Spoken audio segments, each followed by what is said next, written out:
북송 리더들이 나날이 좋아지는 것 같아서 참 감사하고 또 감사합니다. 안녕하십니까. 지난주에는 비가 왔죠. 그래서 어제 날씨가 정말 그냥 하늘을 보면은 감사하다, 하늘을 보면 격려가 되는 그런 날씨였는데, 저만 그런 게 아니라서 그런지 어제 페이스북을 잠깐 들어가 보니까 다들 뭐 사진 찍어가지고, 경치 사진 찍어가지고 하나님이 격려해 주신다, 그런 내용들이 많았는데, 참 어제 그동안 뭐 메르스라든가 가뭄을 통해서 좀 지쳐있던 마음들을 하나님이 위로해 주셔서 정말 감사한 시간이었습니다. 또 지난주는 우리 권미라 자매의 아버님 장례식이 있었습니다. 조금 갑작스러운, 예상보다는 좀 더 갑작스럽게 병환이 진행되어서 슬픔이 컸을 거라 생각하는데 하나님의 위로가 있길 바라고, 또한 유가족들 위해서 기도 부탁드리겠습니다. 오늘이 6월 27일입니다. 그죠? 28일인가요? 오늘이 상반기 6월의 마지막 주일입니다. 올해가 벌써 반이 지나가고 있습니다. 어떻습니까? 반년을 돌아보면서 여러분들이 계획한 일대로 잘 진행되고 있습니까? 반년을 돌아볼 때 어떻습니까? 마음이. 지나간 시간은 다시 돌아올 수가 없습니다.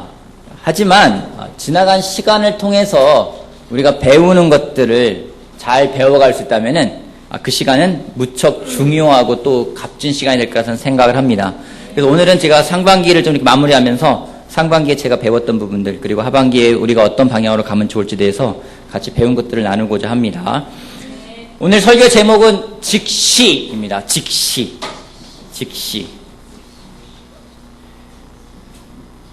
상반기에 제가 배운 게 있다면은 직시하는 것을 배웠습니다.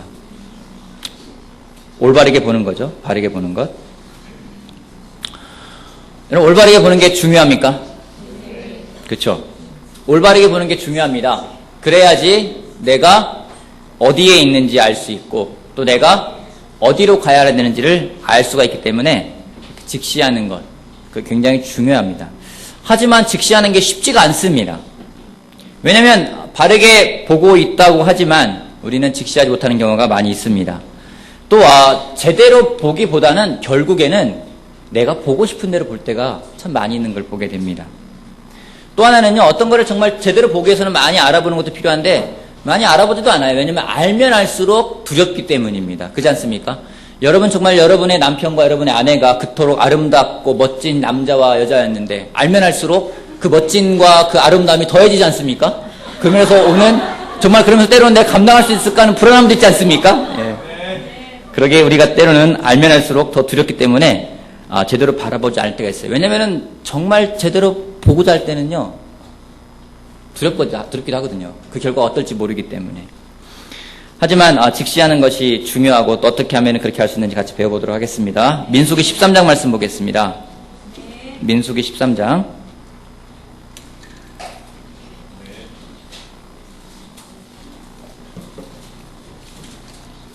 이스라엘 민족이 모세를 따라서, 하나님의 인도하심을 따라 이집트를 탈출했습니다. 출애굽을 한 후에 약 2년이라는 시간 정도가 흘러서 그들이 드디어 하나님이 인도한 가나안 땅, 바로 그 언저리에 놓여져 있습니다. 바란 광야에 있는 가데스 바네아라는 곳에 도착을 했습니다. 그 진을 치고 있는데 사람들이 이야기하면서 모세에게 우리 정찰대를 보내봅시다. 그래서 우리가 가야 될 땅이 어떠한 땅인지 미리 가서 보고 오는 게 어떻겠습니까? 라고 이야기를 하고, 또 모세는 그 말을 좋게 받아들여서 각 부족마다 대표를 뽑아서 정찰대를 꾸리고, 정찰대가 가나안 땅을 탐진한 다음에 돌아오는 내용입니다. 13장 25절 말씀부터 제가 읽어보겠습니다.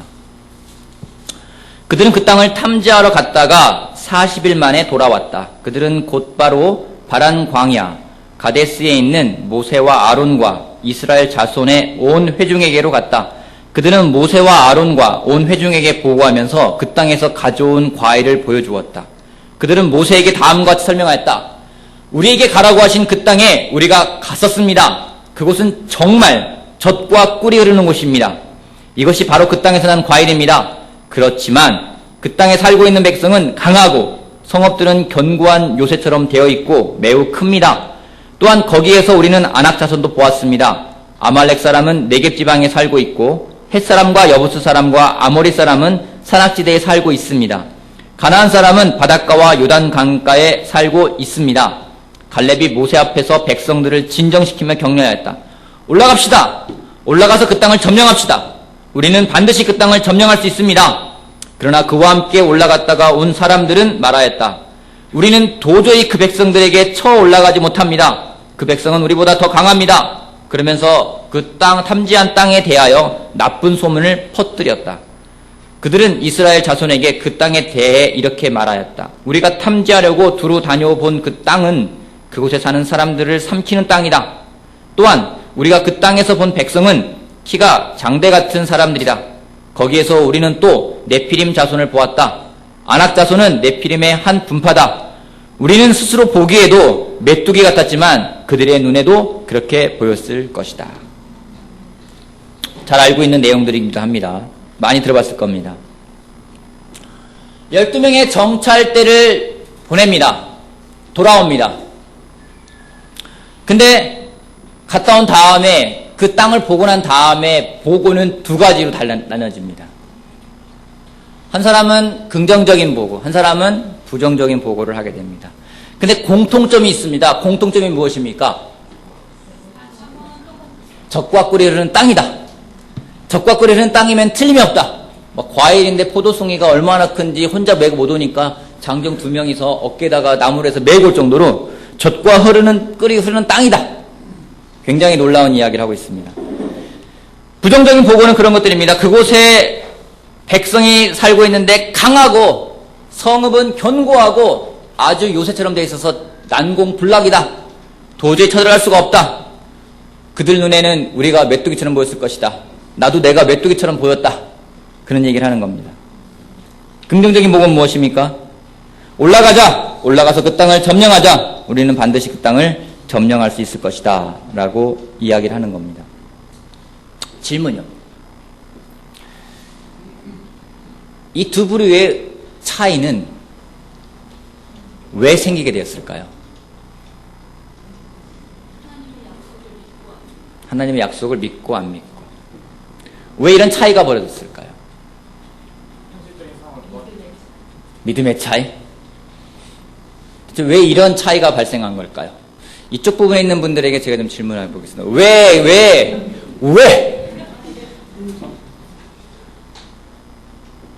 역시 대답을 안 하시네요. 제가 개인적으로 생각하는 것은 관점의 차이입니다.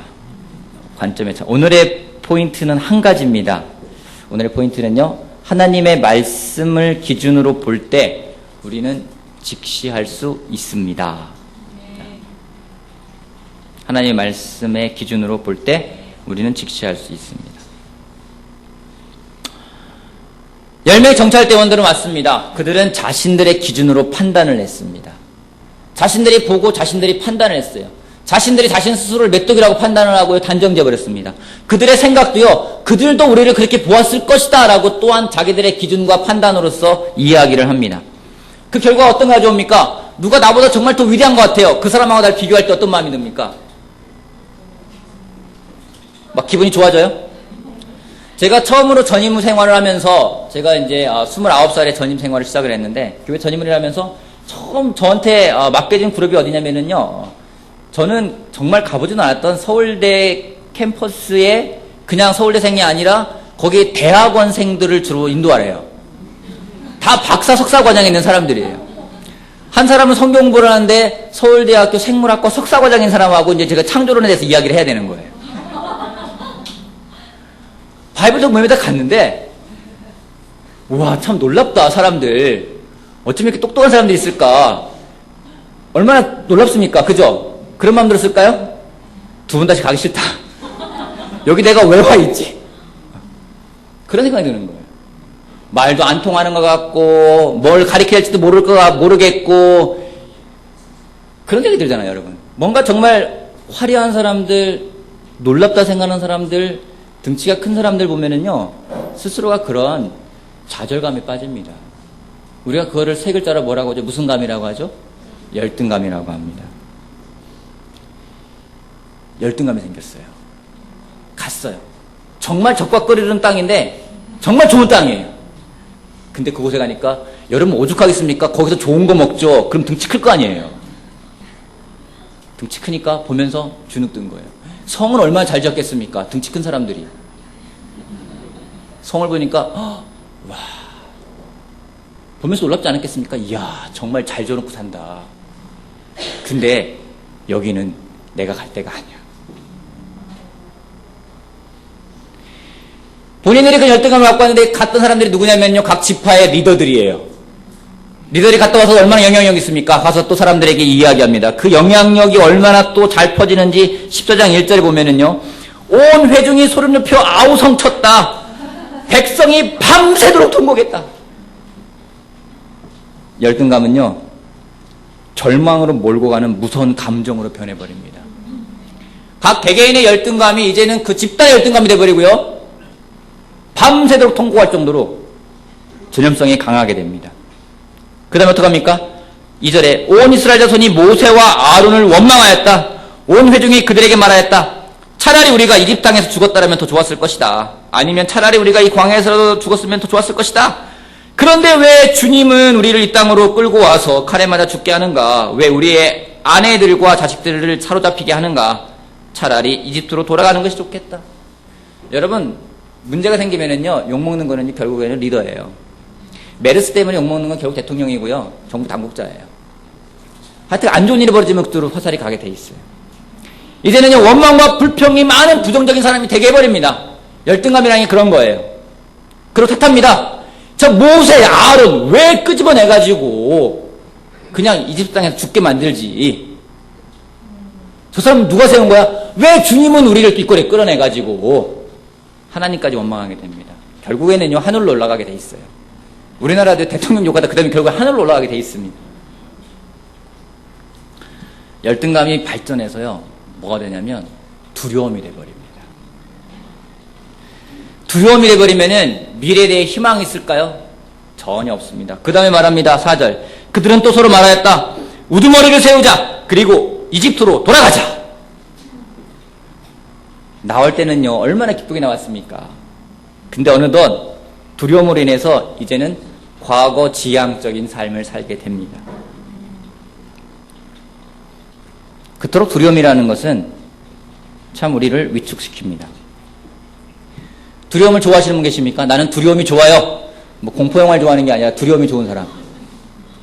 두려움은 싫습니다. 여러분, 두려움을 느낄 때가 있죠? 두려움을 다 느끼지 못한다 하시는 분들은 없을 거예요. 두려움을 느끼십니다. 여러분, 두려움 느낄 때 어떻게 하십니까? 어떤 반응 하십니까?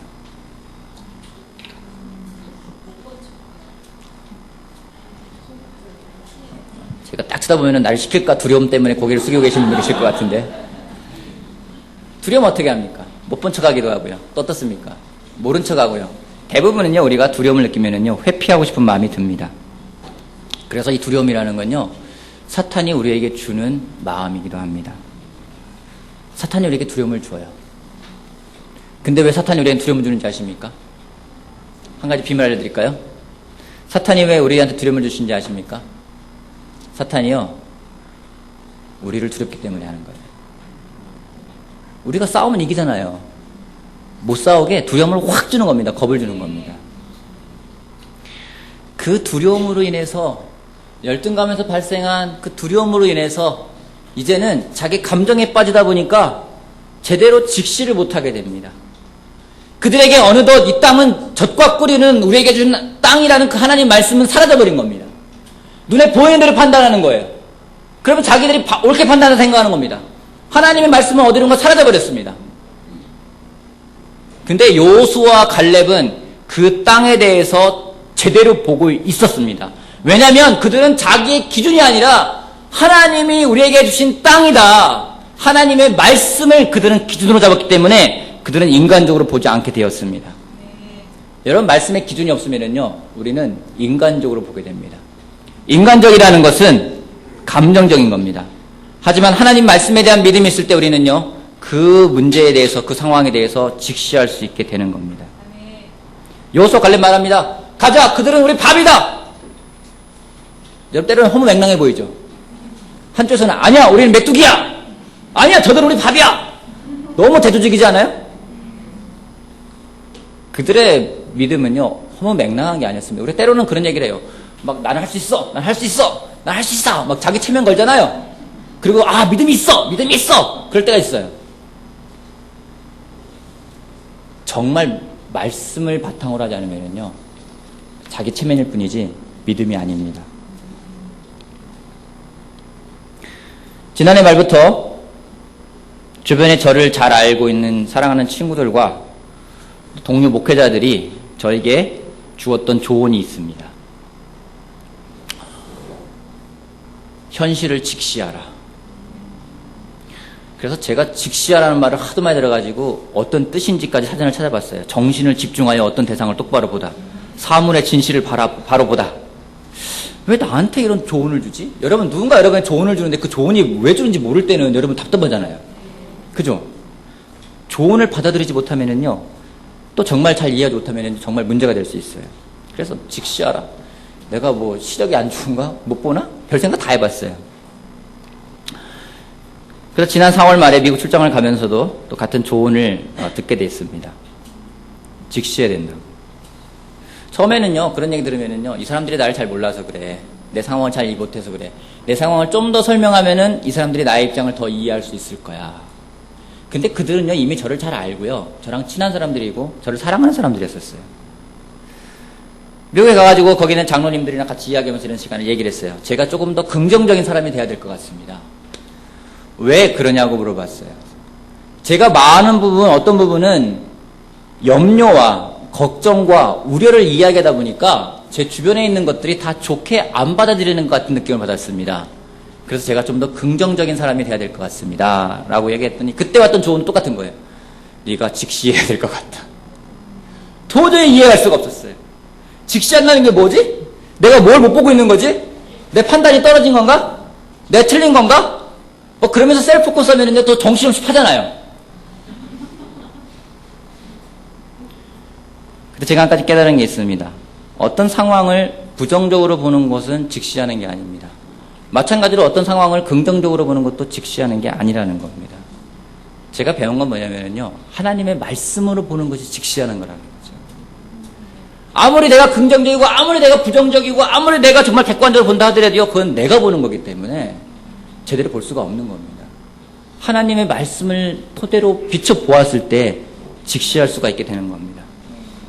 그럼 저희 삶을 하나씩 하나씩 하나님 말씀에 비춰보기 시작했습니다. 이런 말씀, 이런 말씀, 이런 말씀.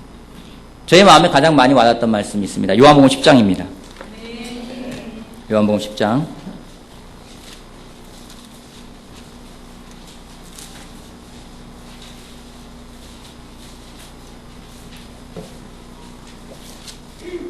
(7절에서) 5절 말씀. 예수께서 다시 말씀하셨다. 요한복음 10장 7절. 내가 진정으로 진정으로 너희에게 말한다. 나는 양의 드나드는 문이다.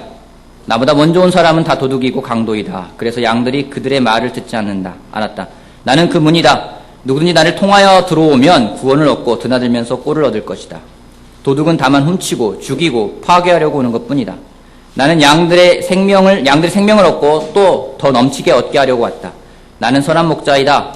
선한 목자는 양들을 위하여 자기 목숨을 버린다. 삭구는 목자가 아니요 양들도 자기의 것이 아니므로 이리가 오는 것을 보면 양들을 버리고 달아난다. 그러면 이리가 양들을 물어가고 양떼를 흩어버린다. 그는 삭군이어서 양들을 생각하지 않기 때문이다. 나는 선한 목자이다. 나는 내 양들을 알고 내 양들은 나를 안다. 그것은 마치 아버지께서 나를 아시고 내가 아버지를 아는 것과 같다. 나는 양들을 위하여 내 목숨을 버린다.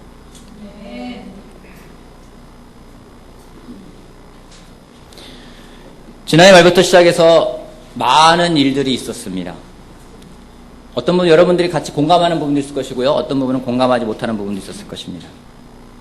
많은 일들이 있으면 많은 또 이야기들이 오갑니다. 많은 이야기들은 그 가운데서 무엇인가가 결핍되다 생각하면 자기의 생각이 들어가서 또 다른 무엇인가를 만들어내게 돼 있습니다. 이해할 수 없는 상태에서 이해하고자 할 때는요, 또 많은 기준의 차이도 있고 오해도 만들어지게 됩니다. 여러분, 목회를 하다 보면은요, 그런 오해를 많이 받을 때가 있어요. 욕도 많이 먹을 때가 있습니다. 많이 먹을 것 같아요? 많이 안 먹을 것 같아요? 많이 먹을 것 같죠? 저는 오래 살 겁니다. 여러분 욕 먹어본 적 있으세요? 기분이 어때요? 욕 먹을 때마다 오래 살 거야, 오래 살 거야 이러십니까? 오해 받아본 적 있으십니까? 어떠십니까? 억울하죠? 여러분은 오해받고 욕먹고 억울할 때 어떻게 하십니까?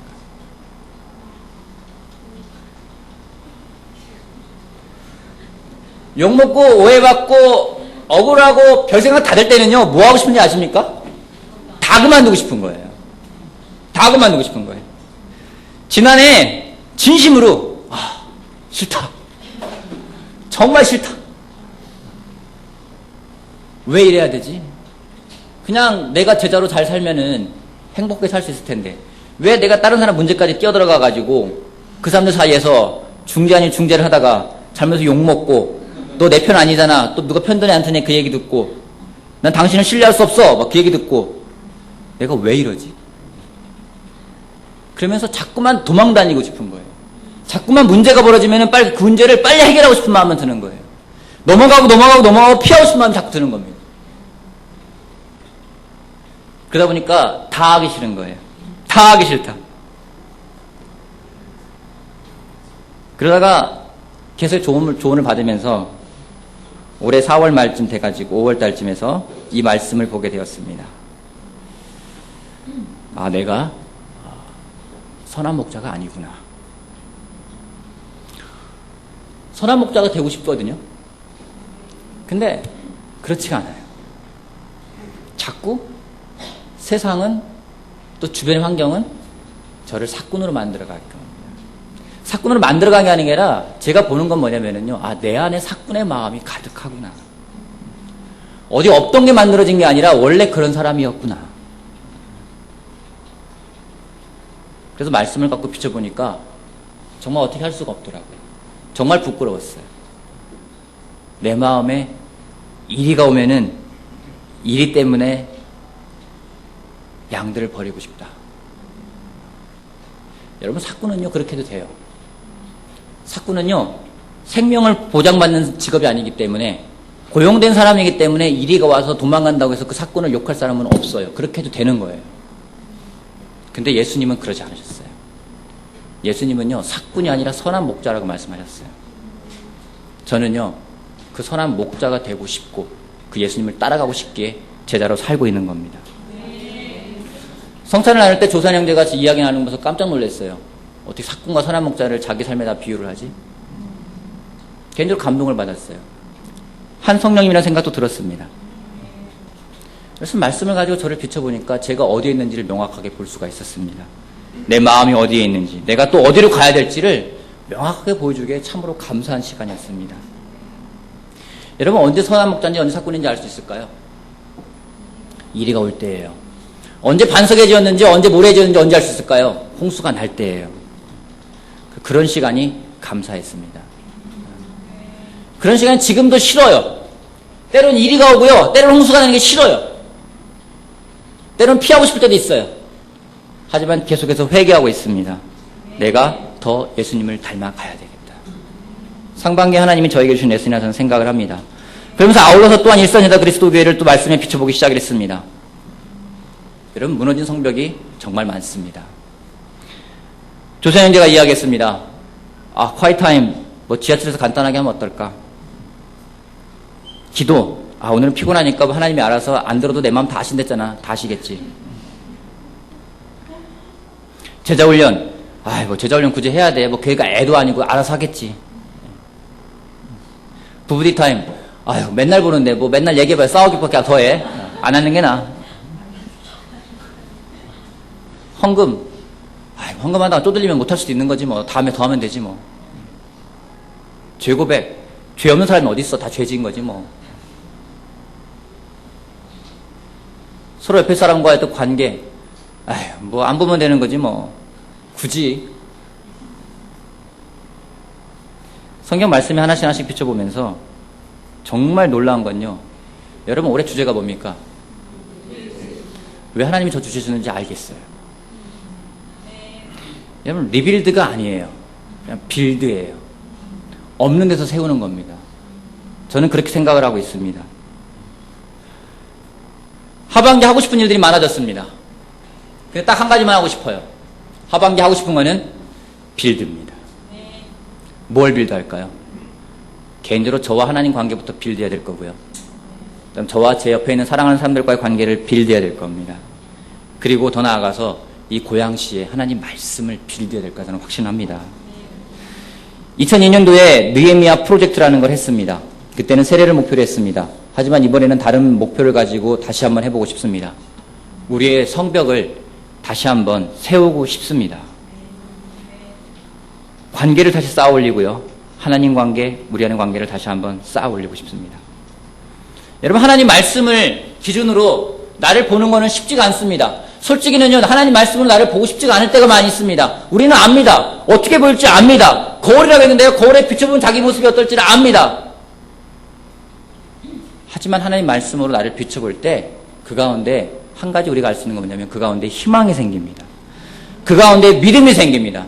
내가 어디 있는지 알기 때문에 어디로 가야 될지를 알기 때문에 또 안정감을 가져갈 수가 있습니다. 하나님의 말씀을 따르는 것이 굉장히 중요함을 다시 한번 배우는 그런 상반기였습니다. 여러분, 제가 민수기 13장 보면서 가장 안타까운 게 있어요. 만약에는 나는 항상 다른데요. 만약에 정찰대를 보내지 않았더라면 하나님 보내라는 거 아니거든요. 하나님 10명 뽑아서 먼저 보내라고 한 거 아니에요. 사람들 생각했어요. 보내면 좋을 것 같다. 그래서 보냈어요. 근데 만약에 정찰대를 보내지 않았다면 어떤 일이 벌어졌을까요? 한 가지 상상할 수 있는 건 38년의 광야에서 허비한 생활은 없을 겁니다. 그들은 바로 가나안 땅에 들어갔을 거예요. 왜요? 믿고 갔기 때문에요. 하반기에 우리에게 많은 시간들이 있을 겁니다. 때로는 열등감을 느끼는 시간도 있을 것이고요.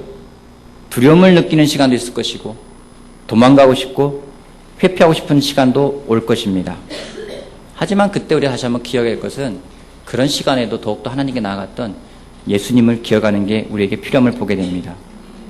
우리가 정말 하나님 말씀으로요, 모든 상황을 정말로 보고자 한다면요, 한 가지 약속할 수 있는 것은 하나님이 우리에게 직시할 수 있는 관점을 주실 겁니다. 내가 보는 것이 아니라 하나님 말씀으로 본다면요, 어디로 가야 할지도 알 수 있을 겁니다. 내 기준이 아니라 하나님의 관점으로 본다면요, 세상에 보이는 것들은 달리 보일 수 있을 거라 생각합니다. 그것을 직시하면서 나아가는 하반기가 되고 싶습니다. 여러분, 정말 하나님 말씀을 통해서 비춰보고 배우고 정리하고 앞으로 나아가는 여러분이 되길 바라겠습니다. 마치겠습니다.